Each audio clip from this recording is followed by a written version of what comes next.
जब हमारे नबी के दादा का इंतकाल हुआ तो उनके आखिरी अल्फाज क्या थे और फिर नन्हे मोहम्मद की परवरिश किसने की, चलिए जानते। कुरैश के सरदार, काबा की चाबी के अमीन, सब कबीलों में इज्जत रखने वाले बुजुर्ग हजरत अब्दुल मुत्तलिब बिस्तरे मर्ज पर थे। बड़े बड़े सरदार उनकी चारपाई के पास बैठे थे। उनकी सफेद दाढ़ी सीने पर फैली थी और आंखों में अब भी नूर चमक रहा था, मगर सब जानते थे कि वो साया अब उठने वाला है। लेकिन उनकी निगाहों के सामने बार बार एक नन्हा बच्चा घूम रहा था, वही जो उनके दिल का चैन और सुकून था, वही बच्चा जिनके वालिद को उनकी पैदाइश से पहले ही मिट्टी के सुपुर्द कर दिया गया था और जिनकी वालिदा बीवी आमना भी मदीना के सफर में 2 साल पहले इस दुनिया से रुखसत हो चुकी थी। नन्हे मोहम्मद सल्लल्लाहु अलैहि वसल्लम जो अभी सिर्फ 8 बरस के थे, मगर उनकी पेशानी से एक अजीब सी रोशनी झलकती थी। हजरत अब्दुल मुत्तलिब ने अपने पोते मोहम्मद सल्लल्लाहु अलैहि वसल्लम को अपने पास बुलाया, उनके सर पर प्यार से हाथ फेरा और बहुत प्यार से सीने से लगाया और धीमी आवाज में कहा, ये बच्चा कुछ अलग ही है। फिर उन्होंने अपने बेटों की तरफ देखा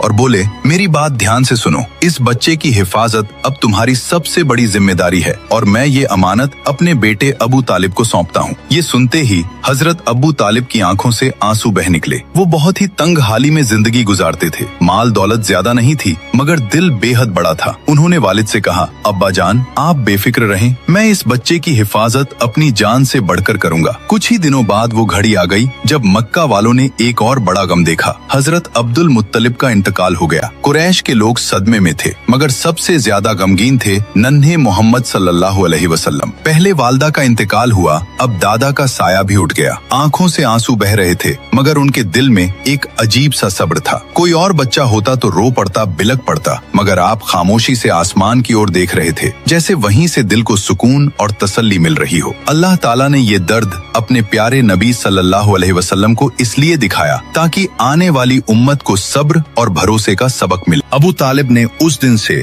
मोहम्मद सल्लल्लाहु अलैहि वसल्लम को अपने घर में ऐसे रखा जैसे औलादों का ताज हो। घर छोटा था, खाने में अक्सर कमी रहती थी, मगर जब भी मोहम्मद सल्लल्लाहु अलैहि वसल्लम साथ बैठते बरकत उतर आती। एक वाकया बहुत मशहूर है। एक दिन घर में बस थोड़ा सा खाना बना था, इतना कि 2-3 लोग ही खा सकते थे। बीवी ने कहा, आज तो बच्चे भूखे रह जाएंगे, मगर अबू तालिब ने नन्हे मोहम्मद सल्लल्लाहु अलैहि वसल्लम को पास बैठाया और कहा, बेटा तुम भी हमारे साथ खाओ। जैसे ही आपने बिस्मिल्लाह पढ़कर खाना शुरू किया, वो थोड़ी सी नेमत बढ़ती चली गई। सारे बच्चों ने खा लिया, घर वालों का भी पेट पूरा भर गया, लेकिन फिर भी थाली में खाना बाकी था। ये है मेरे नबी की बरकत, जहाँ थोड़े से खाने में पूरे घर का पेट भर गया। सुभान अल्लाह। जो लोग नबी पाक से सच्ची मोहब्बत करते हैं, कमेंट में सुभान अल्लाह जरूर लिखें और अगले पार्ट के लिए सब्सक्राइब जरूर करें।